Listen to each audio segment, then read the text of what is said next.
minimal untuk menjadi pegawai BIMIKA atau menjadi keluarga bagian dari teman-teman BIMIKA itu apa aja sih Pak kayak gitu?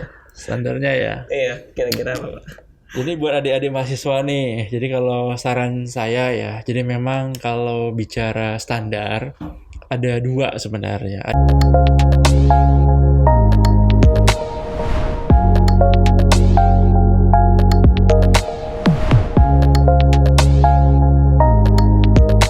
Halo Sobat BIMWIKA, kembali lagi pada acara podcast BIMWIKA. Pada kesempatan kali ini kita akan coba sharing-sharing, ngobrol-ngobrol dengan bintang tamu yang sangat spesial hari ini, yaitu ada Bapak Romi Ramadan. Halo Pak Romi. Halo Mas Bay, apa kabar? Alhamdulillah sehat walafiat. Pak Romi gimana Pak kabarnya?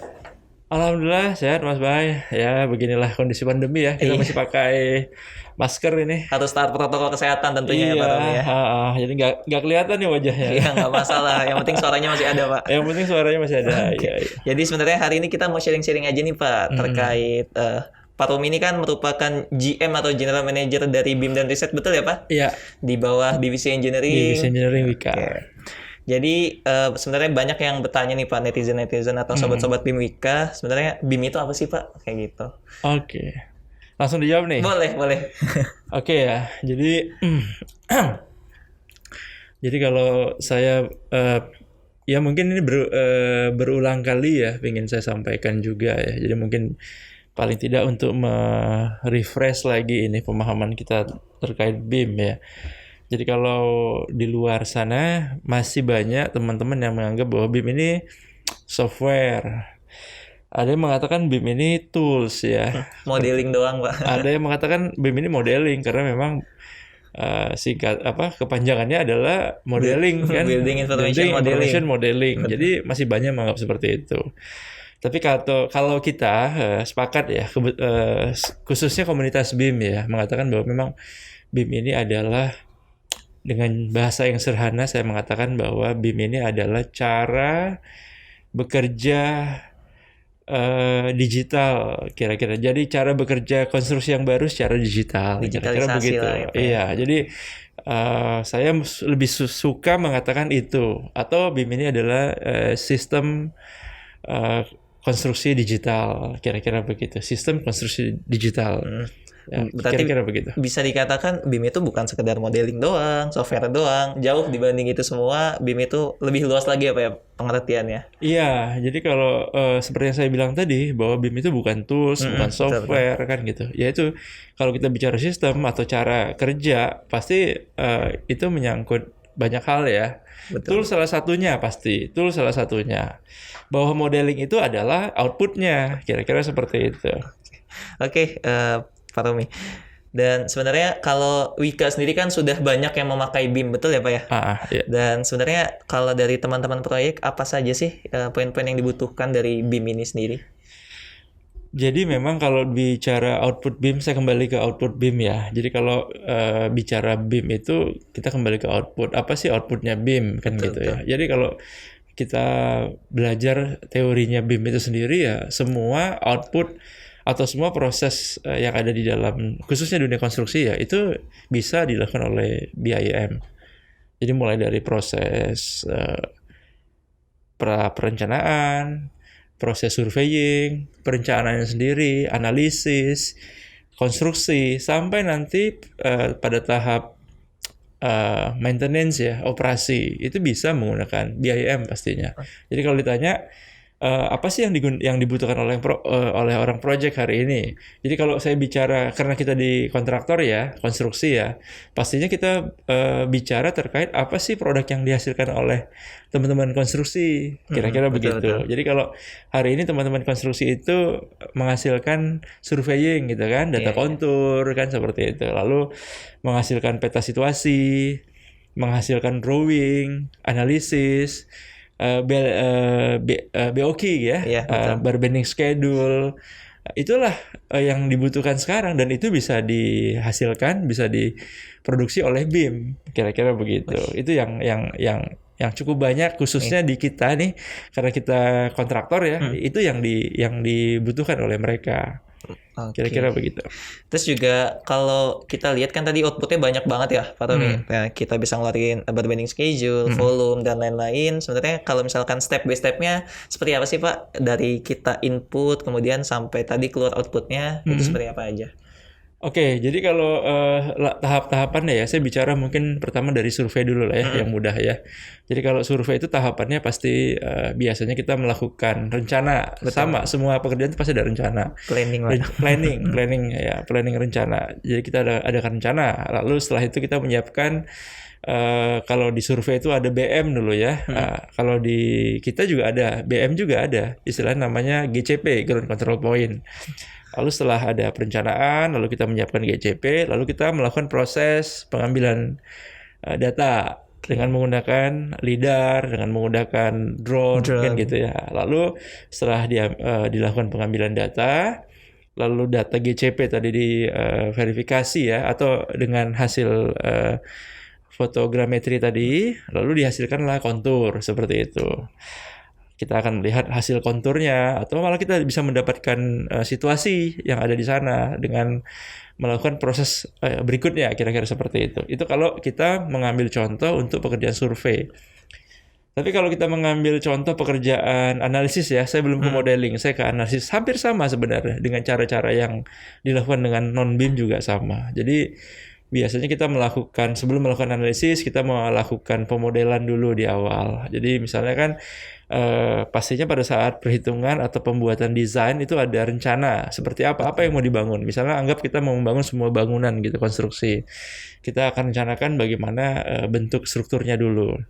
Lalu setelah kita dapatkan bentuk struktur kan lalu kita masukkan ke dalam perencanaan BIM gitu. Di sana ada mungkin asumsi mendefine terkait geometri, bahan, ya kan, material kan gitu. Lalu melakukan analisis. Setelah melakukan analisis, outputnya akan keluar desain, dimensi dan sebagainya. Nah, kira-kira gitu. Ada juga mungkin sebagian software masih mengeluarkan gaya-gaya dalam, misalnya momen lintang normal, lalu kita melakukan analisis desainnya dengan cara yang lain seperti itu. Tapi ada juga software-software yang sudah bisa melakukan output desainnya, dimensi dan sebagainya. Kira-kira begitu. Itu contoh kalau untuk analisis. Begitu juga modeling, hampir sama sebenarnya. Jadi gambar-gambar basic yang diberikan kan gitu ya oleh si perencana kan gitu kan, lalu kita melakukan pemodelan. Dari pemodelan nanti kita bisa mendapatkan ya 2D drawing, soft drawing seperti itu ya. Tempat kerja pertama ya Pak ya? Iya, lalu kita bisa mendapatkan juga misalnya volume dan sebagainya. Lalu hasilnya juga nanti kita bisa teruskan mendapatkan animasi seperti itu. Okay. Ya, urutan pekerjaannya sebenarnya sama ya, cuma secara prinsipnya sama ya Pak? sama. Yang membedakan adalah toolsnya saja. Toolsnya dan cara kerja kita. Kira-kira begitu. Lalu karena toolsnya berbeda, cara kerjanya berbeda, hasilnya berbeda. Berbeda di mana? Bahwa BIM ini bisa memberikan visualisasi yang lebih baik ketimbang cara-cara yang biasa. Kira-kira begitu. Konvensional betul ya Pak? Iya. Oke, Pak Romi kan merupakan GM dari BIM dan riset ya saat ini ya Pak ya. Iya. Jadi sebelumnya itu kalau nggak salah namanya Departemen BIM aja Pak. Jadi kalau sekarang udah ada riset, sebenarnya kalau dari program kerja BIM dan riset di tahun 2021 ini apa aja sih Pak sebenarnya kalau dari program kerjanya? Program kerja ya.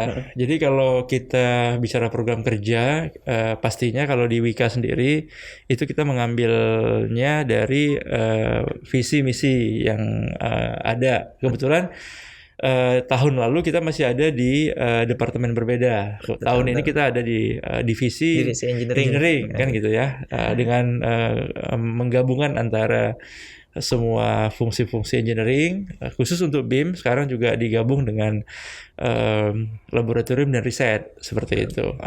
Program kerjanya pasti mengacu ke visi misi kita. Tapi yang jelas program kerja yang mencolok nih yang di tahun 2021 adalah kita lebih berfokus kepada value creation atau project creation. Bagaimana kita bisa menghasilkan project-project baru sebenarnya. Jadi tidak menunggu nih, tidak menunggu project yang ada, tapi malah menciptakan, kira-kira begitu, menghasilkan, mengejar gitu loh. Jadi bagaimana kita bisa menginisiasi project-project baru tanpa harus menunggu dari tender dan sebagainya seperti itu. Itu yang pertama. Lalu yang kedua, pastinya dengan BIM ini kita bisa melakukan claim creation.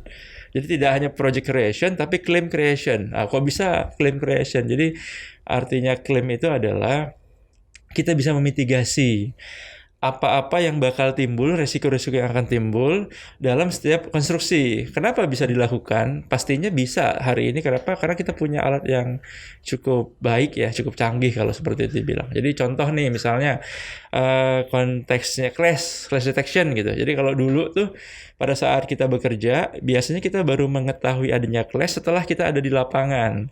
Hari ini dengan data fotogrametri yang up to date lah seperti itu, dikombin dengan modeling software-nya ya, Pak. Software dengan menggunakan software pastinya, sehingga kita bisa melihat apa-apa yang potensi resiko apa yang akan muncul, khususnya yang berhubungan dengan clash, interface dengan baik itu dengan situasi yang ada di luar maupun dengan bangunan-bangunan di sekitar maupun bangunannya sendiri, kira-kira begitu. Yang ini mungkin tidak tertangkap oleh perencanaan non-BIM sebelumnya. Betul. Jadi misalnya saya ambil contoh, banyak sekali misalnya jalur pipa yang tempatnya tidak sesuai karena harus bertabrakan dengan jalur-jalur elektrikal misalnya seperti itu. Atau sebaliknya, mechanical electrical yang tidak cocok dengan arsitekturnya seperti itu. Hari ini kita sudah bisa melihat itu. Belum lagi nanti misalnya struktur-struktur yang bersinggungan dengan peralatan yang ada di luar atau mungkin bangunan-bangunan yang di luar, utilitas yang ada di luar, seperti misalnya pipa gas, jaringan-jaringan kabel, listrik dan sebagainya. Itu dengan BIM hari ini kita sudah lebih mudah mendefine semua proses atau risiko-risiko yang tadi. Jadi istilahnya tadi kita bisa memitigasi di awal. Sehingga dalam konteks claim creation itu adalah sebenarnya bukan menciptakan klaim sebenarnya, lebih menghindari klaim dengan menginfokannya dari awal sebisa mungkin. Kalau bisa dilakukan seperti itu, atau mungkin nanti tetap juga mungkin kita bisa melakukan klaim kalau mungkin mitigasi di awal tidak bisa direspon di awal, misalnya seperti itu. Oke, mungkin kita bisa lakukan klaim. Apa yang akan kita lakukan untuk bisa mendapatkan klaim dari permasalahan-permasalahan atau risiko-risiko yang timbul. Kira-kira begitu. Itu yang kedua. Yang ketiga, pastinya kita akan kembangkan terus BIM ini seperti yang sudah-sudah ya. Jadi kita tetap fokus ke target-target project yang banyak ya, yang ada di Wika sendiri. Totalnya berapa tuh, Pak? Totalnya target project yang akan dilakukan di Wika nih. Sebenarnya di Wika itu kalau project itu ada sekitar 100 sampai 120 setiap tahunnya. Cuman itu untuk kondisi normal. Kondisi normal. Untuk kondisi tidak normal seperti tahun lalu itu hanya bersekitar ya 50 sampai 70 project. Ini kita tidak tahu apakah tahun ini bisa kembali normal atau tidak karena memang kondisinya masih transisi ya. Betul. Dari pandemi dan masih pandemi ke new normal. Kira-kira seperti itu. Apakah ini kita bisa lari seperti semula, ini yang masih menjadi tanda tanya. Tapi harapan kita paling tidak kita itu bisa mengerjakan 80% membantu mensupport project-project yang ada lewat BIM dengan berbagai kondisi. Kira-kira begitu. Oke, Pak Tommy, tadi udah jelas banget ya. Berarti kan kalau dari claim creation juga tentunya kita bisa melakukan efisiensi bagi perusahaan ya. Iya, efisiensi dalam konteks meminimalis atau menghindari terjadinya resiko ya. Betul. Kira-kira gitu ya. Oke, Pak Tommy, ini selanjutnya sebenarnya kan kalau di BIM dan riset ini kan banyak ya event-event yang akan dilaksanakan. Jadi kalau misalkan di tahun ini ada event apa aja sih, Pak? Event ya? Wah, ini menarik nih. Jadi kalau event itu, kalau BIM sendiri setiap tahun tuh, kebetulan tahun lalu itu kita panitia forum engineering. Foreng ya, Pak ya? Foreng ya. Memang tahun ini memang kebetulan Foreng ini kan seperti piala bergilir ya. Jadi memang tahun ini bukan kita. Tapi BIM Award yang memang kita tempel dengan forum engineering tetap akan kita laksanakan tahun ini. Jadi kita tetap melakukan banyak event sebenarnya ya. Salah satunya adalah BIM Award yang memang tetap kita laksanakan setiap tahunnya. Yang pertama itu. Lalu memang event-event berikutnya kita akan fokus tahun ini memang lebih ke meningkatkan kompetensi pegawai. Jadi misalnya kita akan meningkatkan pelatihan-pelatihan, webinar, sertifikasi dan lain-lain. Nah, itu yang kita fokuskan di tahun ini sebenarnya. Nah, gitu. Lalu jangan lupa juga selain BIM Award yang kita lakukan tadi ya, seperti yang itu kita lakukan sendiri ya sebagai inisiatornya, kita juga ikut dalam BIM Award tingkat nasional dan internasional, kira-kira gitu. Jadi berarti bukan kita yang ngadain lomba, kita juga ikut lomba ya, kita Pak? juga ikut lomba. Kebetulan tahun ini di awal tahun itu kita itu memenangkan ya tingkat nasional ya, itu Glodon Award ya. Kita mendapatkan award terkait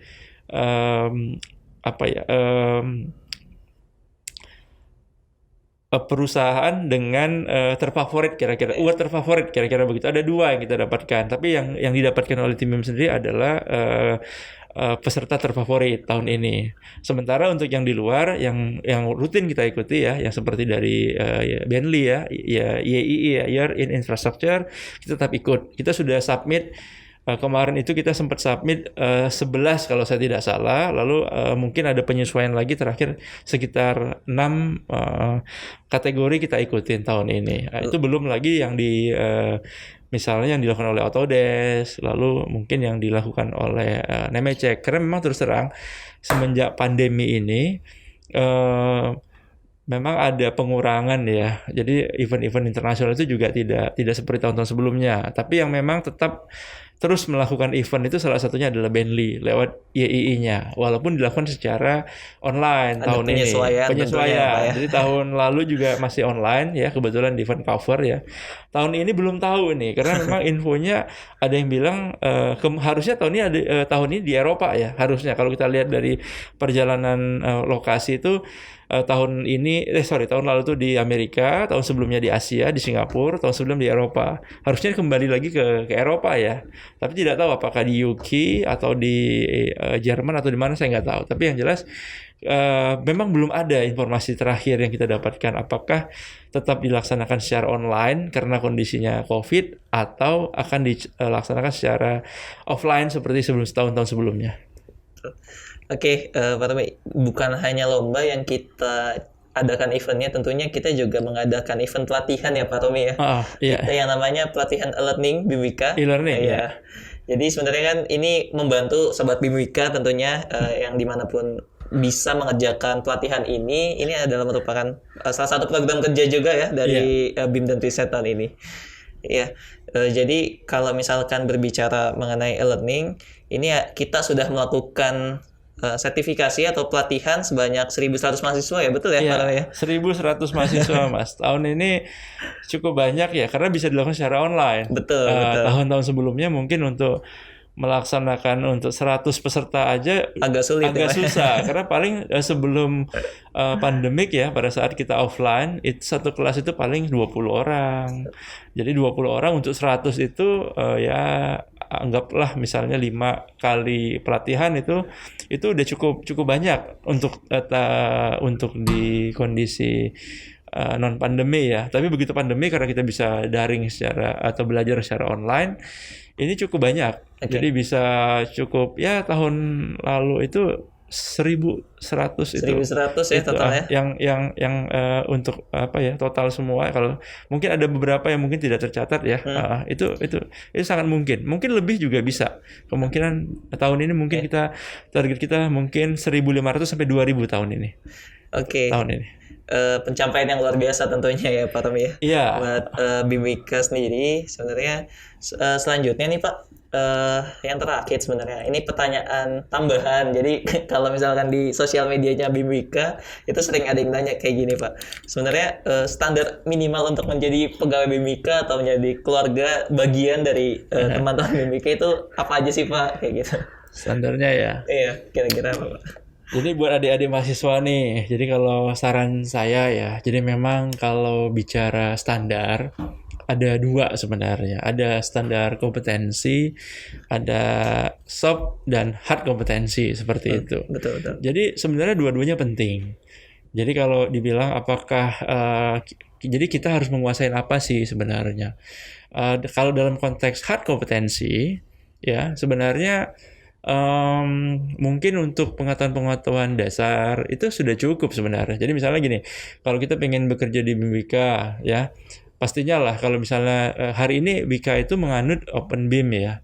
Artinya bagi teman-teman yang sudah menguasai Revit misalnya, ya Revit cukup baik sebenarnya. Atau misalnya Civil 3D misalnya. Atau misalnya kalau menggunakan produk Nemetschek Allplan itu cukup baik juga. Atau menggunakan produk-produk yang lain misalnya kan. Nah, itu tidak masalah. Silahkan saja, silahkan perdalam kemampuan teman-teman sekalian ya. Cukup menguasai 3 sampai 4 project cukup. Software itu cukup menurut saya.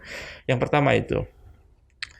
Tapi yang paling penting sebenarnya adalah subkompetensi. Jadi kalau bicara subkompetensi itu adalah apa ya? Jadi sikap mental kita nih sebagai pegawai. Karena begini, mungkin kalau istilahnya kalau zaman saya itu kan ada istilahnya Gen Y, Gen Z. Nah, Iya, sekarang betul. itu milenial kan gitu ya. Jadi setiap era itu punya karakteristiknya sendiri-sendiri nih teman-teman. Nah, jadi misalnya gini, infonya kalau anak-anak milenial itu adalah anak-anak yang cepat bosan, misalnya begitu.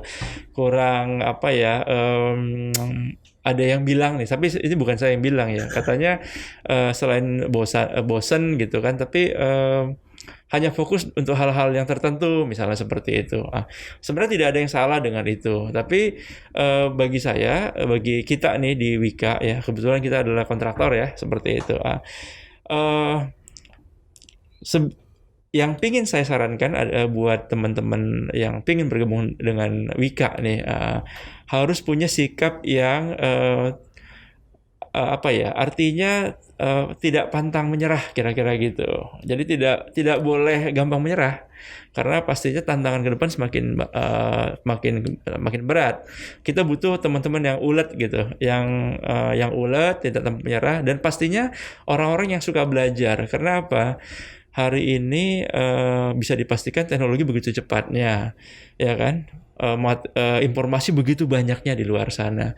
Jadi kalau kita tidak suka belajar, ya, tidak suka mencari informasi, pasti kita akan ketinggalan.